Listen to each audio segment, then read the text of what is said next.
Good evening, family. I haven't been on a couple of days. I've been really busy at work, but I want to jump on today because I had a very good weekend and a download, and I was thinking about these things. And so my granddaughter, she had a competition on Saturday, and we all went, and there was a lot of people there, a lot of different teams, and we saw people, which I'm assuming were the judges, sitting there, but the teams will come up and they will only do like maybe 3 to 5 minute shows, and then the next team will come on, the next team will come on, and they didn't give any numbers or any scores or anything like that. And so I was kind of taken aback, like if this was supposed to be a competition, who won, who did this, who did that, who did this, and they gave everybody like a participation medal, and I was telling everybody like I just I don't like that. I was like I want excellence to be rewarded. So I was debating that with my children, and I was just like, we're getting to the point where we're too mediocre, and that being average or standard or everyone being there, you get rewarded. And of course, my kids would tell me they're kids, and that they want them to participate, and they all want to feel good, and I got that. So that was good for the kids. But today, my daughter-in-law got an email, and it said that my granddaughter's team won. They made first place. Now, the point that I got from this today was sometimes your reward is delayed. You do the work and you do the work and you do the work and you don't see a return. And it's easy to get discouraged if you don't see a it's easy to get discouraged if you don't see an immediate return, right? Because I wanted to, my grandbaby worked really hard, and I wanted her to get that reward. But how sweet was the reward for her now? She wasn't expecting it at that time.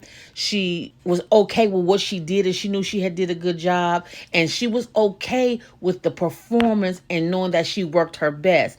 But today, she was so excited that they had won. The reward was sweeter. So we have to remember that just because we don't see a return, or we don't get a tangible dividend right away, or a cash back, or whatever the case may be, know that whatever the Father downloads in you, whatever work that you put in, you are going to get a reward. But you have to be diligent, and you have to know in your heart that you did your very best.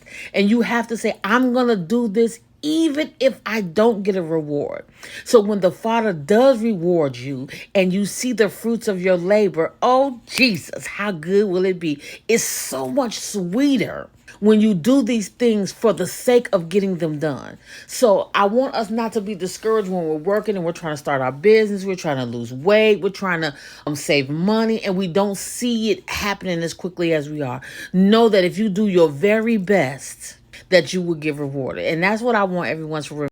I really want us to get this, that we need to start setting up what we need to do. And I really want to hear from you guys to find out, even if you only have a short idea, I really want to get with you guys, and let's brainstorm to figure out steps that we can take to get these things done, because 2024 is going to be a great year for all those that are ready to put in some work. We can't just sit back and just let this life pass us by. It's so much technology, it's so much information, it's so many ways for us to get where we need to be. And it's not just about money or starting a business. It could be being closer to your children. It could be being better at work. It could be losing weight. It could be taking time for yourself. I had one person call me and tell me that they were saying that they just want to spend some time with themselves and really do some self-care. And I was like, you can do it. You need to set a time and a boundary to say, hey, I'm going to every first Tuesday of the month, I'm going to do blah, blah, blah for this time and this time. And I'm not going to be accessible to anyone or anything. And so we really have to really just get into our down and start really living the best life that we have, because God does not qualify us to be mediocre. He wants us to live in abundance. He wants us to be great. He made us in his image, and isn't he almighty? So why we can't be almighty? So I just want everyone to do that and just really think about this. We're halfway through the month already. We don't have time to wait 2024 is creeping up on us so very fast. And I want us to be in a position where we can do the greatest thing that we need to do. But you got to make a plan, and you got to know what it is. You don't have to know exactly how it's going to look, but you got to come up with something for you that only you can do for you. That is only for you. I keep telling y'all this. So let me hear from you. Let me hear what you want to do, and I'll be back to see you soon. Have a great night.